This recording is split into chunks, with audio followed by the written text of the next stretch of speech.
নমস্কার, সাবনাভিক নিউজ নেটওয়ার্কে স্বাগত।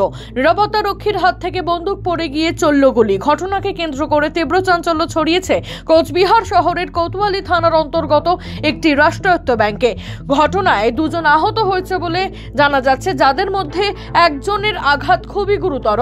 ব্যাংক সূত্রে খবর, এদিন ওই নিরাপত্তা রক্ষী একজন গ্রাহকের ফর্ম ফিল আপ করার সময় তার কাছে থাকা বন্দুকটি অসাবধানতাবশত নিচে পড়ে গেলে তখনই বন্দুক থেকে ফায়ার হয়। ঘটনায় একজন আহত হয়েছে, তবে আরো এক মহিলার পায়ে হালকা চোট লেগেছে। বর্তমানে দুজনকে কোচবিহারে চিকিৎসার জন্য নিয়ে যাওয়া হয়েছে।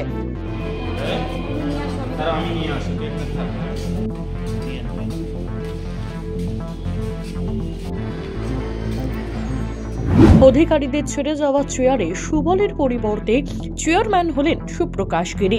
প্রসঙ্গত, পৌর নির্বাচনে তৃণমূল জয়লাভ করার পর বর্ষিয়ান কাউন্সিলর সুবল মান্নাকে চেয়ারম্যান করার নির্দেশ আসে রাজ্য থেকে।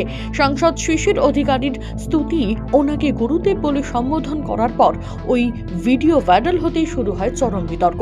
দলের অস্বস্তি ঢাকতে রাজ্য সুবল মান্নাকে পদত্যাগ করার নির্দেশ দিলে কলকাতা হাইকোর্টের দ্বারস্থ হন তিনি। যদিও 16 জন কাউন্সিলরের সম্মতিক্রমে সুবলের বিরুদ্ধে অনাস্থা পাশ হয়ে যাওয়ার পর রাজ্যের নির্দেশে এদিন বিশেষ বৈঠকে দলের হুইপ মতোই ঘোষণা করা হলো কাঁথি পৌরসভার নতুন চেয়ারম্যান সুপ্রকাশ গিরির নাম, আর ভাইস চেয়ারম্যান হলেন নিরঞ্জন মান্না। রাত পোহালেই মাধ্যমিক, তার আগে জোর প্রস্তুতি শুরু হয়ে গেল রাজ্যের বিদ্যালয়গুলিতে। সকাল থেকেই আসন সংখ্যা বসাতে ব্যস্ত হয়ে পড়েছেন শিক্ষকেরা। পরীক্ষা দিতে এসে এই অনুযায়ী বসবেন মাধ্যমিক পরীক্ষার্থীরা।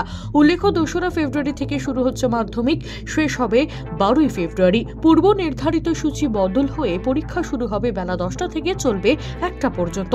পরীক্ষার্থীরা পরীক্ষা কেন্দ্রে সকাল 8:30 থেকে প্রবেশ করতে পারবে। প্রশ্নপত্র বিতরণ শুরু হবে বেলা 9:45 থেকে, এমনটাই জানিয়েছে মধ্যশিক্ষা পর্ষদ।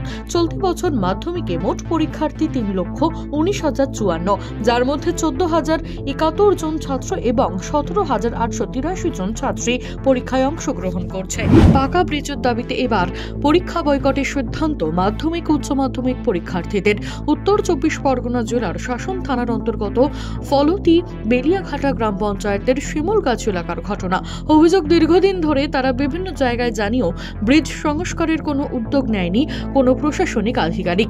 7 দিনের মধ্যে পাকা ব্রিজের কাজ শুরু হওয়ার কথা থাকলেও তা না হওয়ায় প্রতিবাদে পোস্টার ও অ্যাডমিট কার্ড নিয়ে বিক্ষোভ দেখানোর পাশাপাশি জীবনের প্রথম বড় পরীক্ষা বয়কটের ডাক দিয়েছে তারা। শুরু হবে সেটা কেন হলো না? কর্তৃপক্ষ জবাব দাও। 7 দিনের মধ্যে মাল পড়ার কথা, মাল কেন পড়লো না? কর্তৃপক্ষ জবাব দাও। গত 29 জানুয়ারি সুকান্ত মজুমদারের নেতৃত্বে বিজেপি আইন অমান্য কর্মসূচিকে কেন্দ্র করে ধুন্ধুমার পরিস্থিতি তৈরি হয়েছিল ব্যারাকপুরের চড়িয়ামোড়ে। প্রথমে পুলিশ 13 জন বিজেপি কর্মীকে গ্রেপ্তার করলেও 8 জন বিজেপি কর্মীকে ছেড়ে দেয়। পরে গ্রেপ্তার হওয়া বাকি 5 জন বিজেপি কর্মীদের ব্যারাকপুর আদালতে তোলা হলে তাদের মধ্যে 3 জনকে জামিন এবং 2 জনকে পুলিশি হেফাজতের নির্দেশ দেওয়া হয়। তাদের নাম গৌতম বাসুলি এবং ভিকি সাউ। ধৃতদের 2 দিন পুলিশি হেফাজতের পর আজ ব্যারাকপুর আদালতে তোলা হলে তাদের জামিন মঞ্জুর করেন বিচারক। জানের মতো লোককে দেখলাম সন্দেশখালীতে, এবং যারা তাকে ধরতে গেল অর্থাৎ আমাদের সিবিআই বা ইডি, তাদের মাথা ফাটিয়ে দেওয়া হলো। আর যারা এই অন্যায়ের বিরুদ্ধে আঙুল তোলে বা আন্দোলন করে তাদেরকে এই পুলিশ অ্যারেস্ট করে 307 থেকে শুরু করে জামিন অযোগ্য ধারায় তাদেরকে কেস দেওয়া হয়।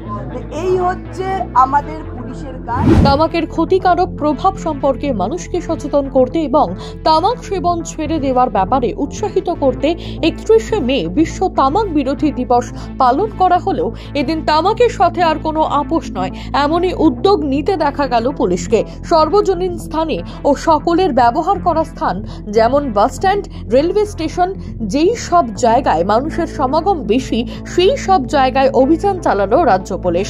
আজ ব্যারাকপুর চড়িয়ামোড় অঞ্চলে যে সকল ব্যক্তিরা প্রকাশ্যে তামাক সেবন করছেন সেই সকল মানুষের থেকে জরিমানা করা হয় ও তারা যাতে পুনরায় তামাক সেবন না করেন সে বিষয়েও তাদের সচেতন করা হয় পুলিশের তরফে। সুফল মজুমদার, সাবনাভিক নিউজ, ব্যারাকপুর। জয় হিন্দ।